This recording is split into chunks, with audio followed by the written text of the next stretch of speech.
अस्सलाम वालेकुम guys, Haroon Baig here with lecture number 4 about SR levels. और इसमें वो तमाम सवाल आंसर होंगे जो आप कहते हो कि यार हारून भाई, जब भी आप ये कहते हो कि यार मार्केट बुलिश है, बियरिश है, ये आपको कैसे पता चलता है कि मार्केट का ट्रेंड बुलिश है या बियरिश है? तो ये तमाम चीज़ें, तमाम सवाल वो इस लेक्चर में आंसर करूँगा और बहुत सिंपल तरीके से। और मैं ये भी बताऊँगा कि बिटकॉइन जो है वो ऑल टाइम हाई पे कैसे गया, क्यों गया, इन तमाम चीज़ों की डिटेल्स भी मैं इस लेक्चर में दूँगा। तो काफ़ी कुछ आप लोगों को सीखने को मिलेगा इंशाल्लाह, जैसे बाकी तमाम लेक्चर से सीखने को मिला है। तो इस लेक्चर में हम डिस्कस करेंगे अबाउट एसआर लेवल्स, टाइप्स उसकी डिस्कस करेंगे, मार्केट के स्टेट को थोड़ा बहुत डिस्कस करेंगे। क्या चीज़ आपको वीक सपोर्ट और वीक रेजिस्टेंस, और क्या चीज़ आपको स्ट्रॉन्ग सपोर्ट और स्ट्रॉन्ग रेजिस्टेंस के बारे में बताती है, इसको भी हम डिस्कस करेंगे।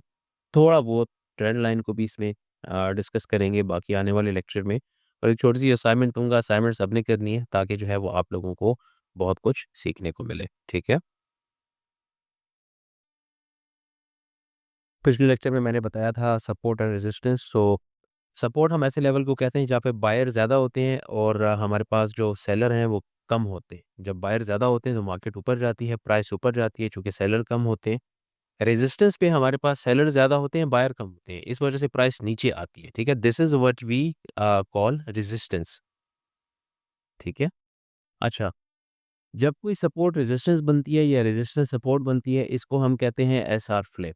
ठीक है, अगर आप यहाँ पे देखो, कोई भी रेजिस्टेंस जब नई सपोर्ट बनेगी तो इसका मतलब है मार्केट अप ट्रेंड के ऊपर है। ठीक है, क्योंकि मार्केट ऊपर गई, रेजिस्टेंस है वो सपोर्ट बन गई, फिर मार्केट ऊपर गई, फिर रेजिस्टेंस को टच किया, फिर सपोर्ट बन गई, फिर मार्केट ऊपर गई। इस तरह मार्केट जो है वो एक बुल ट्रेंड बनाती है। और अगर इसका ऑपोजिट देखें कि हर सपोर्ट आपके पास रेजिस्टेंस बन जाए, तो इसका मतलब है मार्केट जो है वो एक बियर ट्रेंड में है, एक डाउन ट्रेंड में है, क्योंकि सारी सपोर्ट्स जो है वो लूज हो रही है। तो अगर आप ये चार्ट मेरे सामने देखो, इलस्ट्रेशन जो है, ब्लू सपोर्ट है, रेड रेजिस्टेंस है, मार्केट सपोर्ट रेजिस्टेंस के दरमियान रेंज कर रही है। जब ये रेजिस्टेंस हमारे पास सपोर्ट बनी तो मार्केट ऊपर गई।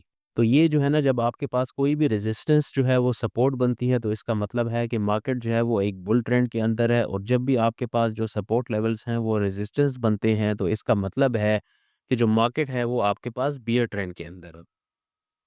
यहाँ पे मैंने बताया हुआ है कि जब रेजिस्टेंस और सपोर्ट आपस में फ्लिप होते हैं तो इसको हम कहते हैं एस आर फ्लिप। अच्छा, सपोर्ट और रेजिस्टेंस जो है ना, ये एक तरह की नहीं होती। ठीक है, there are many different kinds of support and resistance levels. उसमें से जो दो हैं वो मैंने यहाँ पे जिक्र किया है। एक को हम कहते हैं स्टैटिक और एक को हम कहते हैं डायनामिक। जो स्टैटिक लेवल्स होते हैं ना, उनकी वैल्यू चेंज नहीं होती। आप एक लकीर खींच के लाओ चार्ट पे, ठीक है, उसको कहो कि यार ये बिटकॉइन की सपोर्ट है, अगर वही की लाइन है तो उसकी वैल्यू तो वही है ना। ठीक है, अगर आपको $70,000 एक अच्छी सपोर्ट है, तो $70,000 जो है उसकी वैल्यू तो चेंज नहीं हो रही। ठीक है, that is static. Sidhi line है, इसको हम कहते हैं कि ये स्टैटिक, जिसमें आपके पास जो प्रीवियस वीक के OHLC लेवल आ जाते हैं, ओपन हाई लो क्लोज के जो लेवल होते हैं, वो सीधी लाइंस होते हैं, दे आर स्टैटिक, उनकी वैल्यू चेंज नहीं होती। मार्केट जो भी कर रही है OHLC चेंज नहीं होगा। मंडे इफेक्ट हो गया, अगर इसके अलावा जो लेवल कंजंक्शन है, हमारे पास लोग yearly, monthly, weekly levels draw करते हैं, तो मार्केट जो भी कर रही है आपकी, ये लेवल्स तो चेंज नहीं होंगे, ये तो कांस्टेंट रहेंगी। इसको हम कहते हैं static SR levels. Dynamic SR levels, हम इन लेवल्स को कहते हैं जिसमें हमारे पास ट्रेंड लाइंस होती हैं, जिसमें हमारे पास चैनल्स होते हैं, जिसमें आप लाइंस ड्रॉ करते हो लेकिन ऐसे ड्रॉ करते हो। जब आप लाइन ट्रेड ड्रॉ करते हो तो जाहिर सी बात है हर ट्रेंड लाइन पे जो पॉइंट है उस पे प्राइस डिफरेंट होती है। ठीक है, अगर प्राइस डिफरेंट बन रही है तो इसका मतलब है कि जो लेवल आपने ड्रॉ किया ये डायनामिक है। स्टैटिक में कभी भी जो वैल्यू है वो चेंज नहीं होती। डायनामिक में डिपेंडिंग ऑन द टाइम, जैसे-जैसे ट्रेंड लाइन के आप ऊपर जाते रहो, वैसे-वैसे जो प्राइस है ना वो चेंज होती रहेगी, तो उसको हम कहते हैं डायनामिक। अच्छा, डायनामिक में हमारे पास ट्रेंड लाइन्स आ जाती हैं, वो जो लोग टेढ़ी लकीरें खींचते हैं चार्ट के ऊपर। हमारे पास चैनल्स आ जाते हैं, tight, broad, bull, bear channels. हमारे पास जो है इसमें फेयर वैल्यू गैप्स आ जाते हैं, value area highs, value area lows, इस तरह की हमारे पास जो है वो चीज़ें आ जाती हैं। हमारे पास डायनामिक सप्लाई डिमांड लेवल्स आ जाते हैं, ठीक है? क्योंकि सप्लाई डिमांड लेवल्स भी चेंज होते हैं, although they are static sometimes. और हमारे पास फिर लिक्विडेशंस और उस जैसी चीज़ें हैं कि हर लेवल पे डिफरेंट लिक्विडेशंस होती हैं, तो वो भी हमारे पास डायनामिक एसआर लेवल्स के अंदर आ जाते हैं। अच्छा, इसमें आप लोगों को समझने की क्या ज़रूरत है? इसमें समझने की ये ज़रूरत है कि जो स्टैटिक हमारे पास लेवल्स होते हैं ना, वो हमेशा डायनामिक लेवल से ज़्यादा पावरफुल होते हैं, ठीक है? Whenever you get a choice to choose between a static level and a dynamic level, तो आपने स्टैटिक को ही चूज़ करना है, अनलेस स्टैटिक जो है हमारे पास वो वैलिड नहीं रहता तो उसके बाद आप डायनामिक की तरफ जा सकते हो। लेकिन whenever you get a choice between these 2, static are always more powerful, और स्टैटिक की जितनी हिस्ट्री होगी, वो उतना पावरफुल होगा। ठीक है? एक लाइन आपने अभी ड्रॉ की है और एक लाइन आपने 2021 से ड्रॉ करके लाए हो, तो 2021 वाली लाइन जो है that will hold more power than the line that you drew अभी, जो तकरीबन 4-5 घंटे पहले, ठीक है? अच्छा, स्टेट ऑफ द मार्केट। देखें, एक इंसान जो है ना, किस स्टेट में होता है, उसके मुख्तलिफ स्टेट्स होती हैं। वो इमोशनल भी हो सकता है, वो हँसेगा, खेलेगा, खुश होगा, खफ़ा होगा, गम में होगा, प्यार में होगा, दर्द में होगा, इश्क में होगा। बहुत सी ऐसी चीज़ें होती हैं जो इंसान की मुख्तलिफ स्टेट्स होती हैं, जो एक इंसान को डिफ़ाइन करते हैं। So it's a very complex machine basically, ठीक है? जो आपका ब्रेन है, उसकी भी मुख्तलिफ स्टेट्स होती हैं। When it comes to market, तो मार्केट की सिर्फ़ 2 स्टेट्स होती हैं, ठीक है? इसको बड़ा सिंपल करके रखना है, और हर मार्केट दुनिया की जो है ना, वो सिर्फ़ 2 स्टेट्स के अंदर ही होती है। या तो वो ट्रेंड कर रही होगी, या तो वो रेंज कर रही होगी। अगर मार्केट एक बॉक्स के अंदर ऊपर नीचे होके वो रेंज कर रही है, तो that is a ranging state of the market. और अगर मार्केट जो है वो ट्रेंड कर रही है, या ऊपर जा रही है या नीचे जा रही है, अगर मार्केट की कोई डायरेक्शन है, ठीक है? तो इसका मतलब है कि मार्केट ट्रेंडिंग फ़ेज़ में। तो at any given moment market या तो ट्रेंड कर रही होती है, या तो रेंज कर रही होती है, ठीक है? इसके अलावा मार्केट की कोई तीसरी स्टेट एग्ज़िस्ट नहीं करती। बियर ट्रेंड्स और बुल ट्रेंड्स हमारे पास बेसिकली ट्रेंडिंग मार्केट स्ट्रक्चर के अंदर आते हैं, और जो रेंजिंग का स्टेट ऑफ द मार्केट है, उसके अंदर मार्केट की कोई डायरेक्शन नहीं होती। मार्केट इतनी ज़्यादा रिट्रेस होती है कि पीपल कन्फ्यूज़ कि यार ये मार्केट ऊपर जा रही है कि नीचे जा रही है। वो बेसिकली ट्रेंडिंग में नहीं होती, वो रेंजिंग में होती है। It's taking a pause. ये आपको फ्यूचर लेक्चर्स में इंशाल्लाह समझ आएगी। अच्छा, अब आ जाते हैं स्ट्रॉन्ग एसआर लेवल्स पे। ये मैं आपको थोड़ा डिफरेंट तरीके से बताऊँगा। जब भी मैं कहता हूँ कि यार ये चीज़ जो है, ये लेवल जो है this is a strong support, ये लेवल जो है this is a strong resistance, ये लेवल जो है this is a weak support, ये लेवल जो है this is a weak resistance. तो इसके पीछे मेरी क्या थ्योरी होती है? देयर आर मेनी थिंग्स, लेकिन उसमें से एक बड़ा सिंपल करके मैं आप लोगों को बताऊँगा, और ये भी बताऊँगा कि बिटकॉइन एटीएच पे कैसे गया। हर सपोर्ट और रेजिस्टेंस सेम नहीं होती, ठीक है? हमने सपोर्ट में देखना होता है बाइंग कितनी हो रही है। बाइंग अगर सेलिंग से ज़्यादा है तो मार्केट ऊपर जाएगी। रेजिस्टेंस पे हमने देखना है कि सेलिंग कितनी हो रही है, क्योंकि सेलिंग अगर बाइंग से ज़्यादा होगी तो मार्केट नीचे जाएगी। अगर रेजिस्टेंस पे आपको सेलिंग इतनी ज़्यादा देखने को नहीं मिल रही, तो इसका मतलब है कि वो रेजिस्टेंस जो है इट्स अ वीक रेजिस्टेंस। अगर सपोर्ट पे आपको बाइंग देखने को कम मिल रही है, तो इसका मतलब है कि that support is a weak support. ये सपोर्ट ब्रेक हो जाएगी, ठीक है? और ये रेजिस्टेंस बन जाएगी। तो हमेशा हमने सपोर्ट पे बाइंग को देखना होता है, और हमने बेसिकली जो रेजिस्टेंस है उस पे हमने सेलिंग को देखना होता है। That's it, just to realize कि यार ये बेसिकली स्ट्रॉन्ग सपोर्ट है, स्ट्रॉन्ग रेजिस्टेंस है, वीक सपोर्ट है, वीक रेजिस्टेंस है, ब्रेक होगी कि नहीं होगी। इन चीज़ों को हम बेसिकली कैसे एनालाइज करते हैं मार्केट के अंदर, तो वो मैं आपको एक छोटा सा जो है वो चार्ट खोल के बताता हूँ। और ये थ्योरी है, इसकी बेस पे आप ऐसा लेवल्स बना नहीं सकते। But if you see this, तो आप समझ जाओ कि जितनी भी रास्ते में सपोर्ट्स आएँगी, those will be good supports, ठीक है? जितनी रास्ते में रेजिस्टेंसेस आएँगी, दोट विल बी गुड और वीक और बैड रेजिस्टेंसेस, ठीक है? ये जो है आपके सामने बिटकॉइन का चार्ट है, ठीक है? बिटकॉइन 1,05,000 के ऊपर गया। ये जब बिटकॉइन जो था ना, तकरीबन 60,000 के नीचे था, बाकी सब कुछ था। जो लोग कहते थे हारून भाई हेड एंड शोल्डर ड्रॉ हुआ है, ट्रिपल टॉप जो है वो ड्रॉ हुआ है, ये हुआ है, वो हुआ है, चैनल है, आप बेच क्यों नहीं रहे? तो मैं बेच इसलिए नहीं रहा था क्योंकि मुझे मार्केट में स्ट्रेंथ नज़र आती। स्ट्रेंथ कैसी नज़र आ रही थी?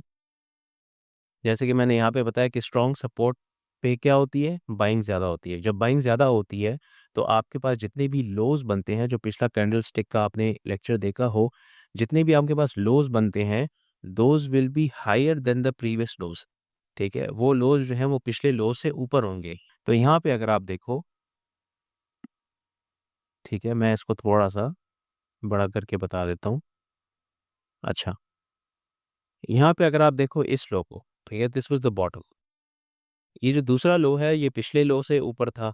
ये तीसरा लो जो है, ये दूसरे वाले लो से ऊपर था, ठीक है? इस लो को देखो, तो आपके पास ये भी ऊपर था। फाइनली जो है आपके पास ये लो बना। अब अगर आप इसको देखो, यहाँ पे मैं अगर इसको थोड़ा-सा एक्सटेंड करूँ, तो ये वाला लो इस लो के ऊपर है, ये वाला लो इस लो के ऊपर है, ये वाला लो इस लो के ऊपर है। इसका मतलब है कि ये जो आपके पास मार्केट का स्ट्रक्चर नज़र आ रहा है, दिस इज़ बुलिश। और आपके पास जितनी भी यहाँ पे सपोर्ट्स होगी those will be strong supports, और जितनी रेजिस्टेंसेस भी रास्ते में आएँगी those will be weak resistances. Why? क्योंकि when the lows keep getting higher, जब अगला लो पिछले लो से ऊपर होता है और उससे अगला लो उससे पिछले लो से ऊपर होता है, तो इसका मतलब है कि market is making higher lows. When the market is making higher lows, इसका मतलब है कि मार्केट में बाइंग ज़्यादा हो रही है और सेलिंग कम हो रही है। जब मार्केट में बाइंग ज़्यादा होती है, सेलिंग कम होती है, तो इसका मतलब है कि जितनी भी सपोर्ट के लेवल्स आएँगे वो सारे के सारे होल्ड होंगे और जितनी भी रेजिस्टेंसेस हैं वो ब्रेक होंगी, ठीक है? यहाँ पे ये सीन हो गया, मैंने यहाँ पे बिटकॉइन सेल नहीं किए थे, और अगर आप देखो तो बिटकॉइन जो है वो तकरीबन यहीं से 47,000 48,000 से सीधा गया है 1,05,000 तक, ठीक है? अभी भी जो है हमें 50% पुल बैक देखने को मिलेगा प्रोबेबली, उसके बारे में हम आगे आने वाली लेक्चर्स में आपको मैं उसका ज़िक्र करूँगा। तो ये जो है ना बेसिकली जो मैंने आपको बताया कि when the lows keep getting higher, इसका मतलब है कि मार्केट में जो सपोर्ट के लेवल्स हैं वो होल्ड होंगे, बाइंग ज़्यादा हो रही है, सेलिंग कम हो रही है। अगर सेलिंग ज़्यादा हो रही होती है आपके पास, तो ये जो आपके हाइज़ हैं, वो नीचे आ रहे होते हैं। जिस तरह मैंने यहाँ पे बताया ना, the highs keep getting lower. यहाँ पे अगर आप देखो तो लोअर हाइज़ बनाती है when it comes to strong resistance, ठीक है? तो अगर आप यहाँ पे देखो, यहाँ पे लोज़ ऊपर जा रहे हैं और हाइज़ भी ऊपर जा रहे हैं। इसका मतलब है कि मार्केट में स्ट्रेंथ मौजूद है, मार्केट में बाइंग हो रही है, बेचने की कोई ख़ास ज़रूरत नहीं है, ठीक है? अब मैं आपको बताता हूँ कि स्ट्रॉन्ग रेजिस्टेंस किसको कहते हैं, जब मार्केट के जो हाइज़ है ना वो नीचे आ रहे होते हैं, ये ज़रा इसका उल्टा होता है, ये भी मैं आपको बताता हूँ, ठीक है? अगर आप फॉर एग्ज़ाम्पल बिटकॉइन की तो ठीक-ठाक हिस्ट्री है, अगर आप यहाँ पे जाओ, for example if you see this, ठीक है?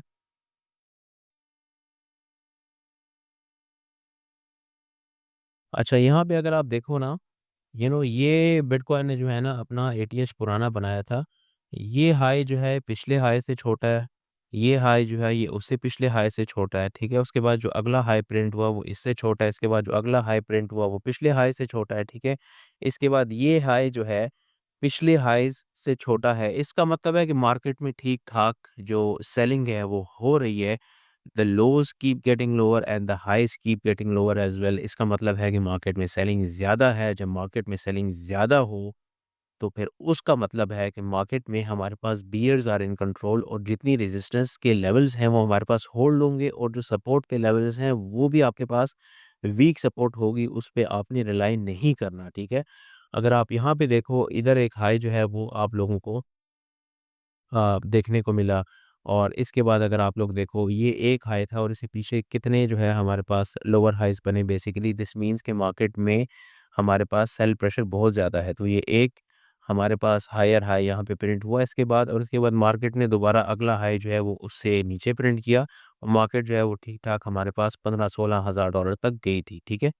तो when the highs keep getting lower, इसका मतलब है रेजिस्टेंस के जितने भी लेवल्स हैं they will be pretty strong, और जो हमारे पास सपोर्ट है वो ब्रेक होगी। And when the lows keep getting higher, तो इसका मतलब है हमारे पास कि जितनी भी सपोर्ट के लेवल्स हैं वो हमारे पास होल्ड होंगे, और मार्केट जो है वो हमारे पास बुलिश होगी। इस लेक्चर को थोड़ा-सा दोबारा भी देख लेना ताकि आपको इन चीज़ों की समझ आ जाए, ठीक है? ये बड़ी ज़रूरी चीज़ है। स्ट्रॉन्ग सपोर्ट और स्ट्रॉन्ग रेजिस्टेंस, ठीक है?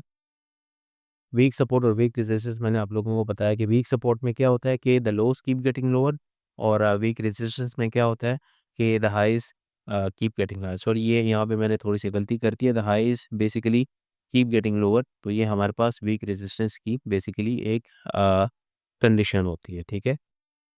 अगेन जो मैंने आपको बताया वो मैं यहाँ पे भी बता देता हूँ, अप ट्रेंड और डाउन ट्रेंड, ठीक है? हमारे पास जब मार्केट के हाइज़ ऊपर जा रहे हैं ना, this is called higher highs, ठीक है?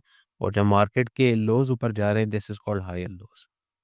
तो जो बिटकॉइन की बुलिश होने की मिसाल मैंने अभी जो दी थी आपको, उसमें मैंने बताया था कि the lows keep getting higher. जब लोज़ जो हैं, अगला लो पिछले लो के ऊपर हो, तो इसका मतलब है कि मार्केट में बाइंग प्रेशर मौजूद है। जब मार्केट में बाइंग मौजूद है, इसका मतलब है मार्केट इज़ बुलिश, ठीक है? डाउन ट्रेंड किसको कहते हैं?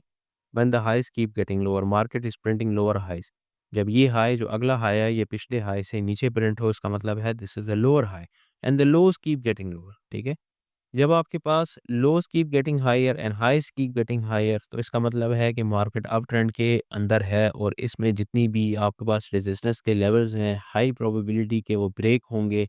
And when the lows keep getting lower and the highs keep getting lower, तो इसका मतलब है कि मार्केट में आपके पास जितने भी सपोर्ट के लेवल्स हैं वो ब्रेक होंगे। मैंने जो आपको दूसरी मिसाल दी थी, तो आप उस मिसाल को इसके साथ कंपेयर करो। ये बड़ा सिंपल सा चार्ट है that will give you an understanding of the market कि बेसिकली मार्केट में चल क्या रहा है, ठीक है। तो ये बड़ी सिंपल सी चीज़ है, थोड़ी-सी कॉम्प्लेक्स है, ज़रा सा इसको wrap your head around this. इसको 2-3 बार देख लेना रिवाइंड करके, ताकि आपको इन चीज़ों की समझ आ जाए, और आगे आने वाले लेक्चर्स में हम खाली इसका रेफ़रेंस देंगे, इसको डिस्कस नहीं करेंगे, ठीक है। अच्छा, असाइनमेंट्स जो हैं वो आपने क्या बनाना है, आपने बेसिकली जिस तरह वीकली जो है वो ओपन हाई लो क्लोज बनाया था, इस तरह आपने बेसिकली मंथली, क्वार्टरली और ईयरली बनाना है, ठीक है। क्वार्टर किसे कहते हैं मैंने आपको बता दिया है। आपने जो है वो ट्रेंड लाइन्स भी ड्रॉ करनी है, जो मैंने ड्रॉ की बेसिकली वो basically this was kind of like a version of trend line. तो आपने ट्रेंड लाइन्स को जो है वो ड्रॉ करना है, और आपने ये आइडेंटिफ़ाई करना है लाइन्स ड्रॉ करके, वो परफेक्ट ना भी हो, मैंने जो लाइन्स ड्रॉ की हैं वो परफेक्ट नहीं थी, लेकिन आपने आइडेंटिफ़ाई करना है कि यार अप ट्रेंड और डाउन ट्रेंड जो है बेसिकली ये क्या हो रहा है। मैंने तो काफ़ी हायर टाइम फ्रेम का चार्ट खोला था, गालिबन 4 आवर का खोला था, तो आप इस तरह करो 1 आवर पे चले जाओ, या कम से कम 30 मिनट्स के चार्ट के टाइम फ्रेम के ऊपर चले जाओ, और वहाँ पे आप ये चीज़ें ड्रॉ करके आइडेंटिफ़ाई करो ट्रेंड लाइन्स के थ्रू कि मार्केट कहाँ पे बुलिश है, कहाँ पे बियरिश है। क्योंकि छोटे टाइम फ्रेम के ऊपर ना मार्केट आपको कभी बुलिश नज़र आएगी, कभी बियरिश नज़र आएगी, कभी आपको जो है ना लोज़ कीप गेटिंग हायर, कभी जो है ना वो लोज़ नीचे जाते रहेंगे, तो मार्केट बुल बियर ट्रेंड में चलती रहती है when you are switching at a lower time frame. Macro के ऊपर ज़ाहिर-सी बात है चीज़ें डिफरेंट होती हैं, और माइक्रो लेवल्स के ऊपर चीज़ें जो हैं वो डिफरेंट होती हैं। तो ये असाइनमेंट बनाओ, और यूट्यूब के कमेंट में लिखो done. Do let me know if you have any questions. तो मुझे आप इंस्टाग्राम या फेसबुक के ऊपर भी रीच आउट कर सकते हो, और इस वीडियो के अंदर अगर कमेंट करोगे नीचे, तो मैं आपको ज़्यादा जल्दी आंसर दे दिया करूँगा इंशाल्लाह। So see you in the next lecture, तब तक के लिए अल्लाह हाफ़िज़।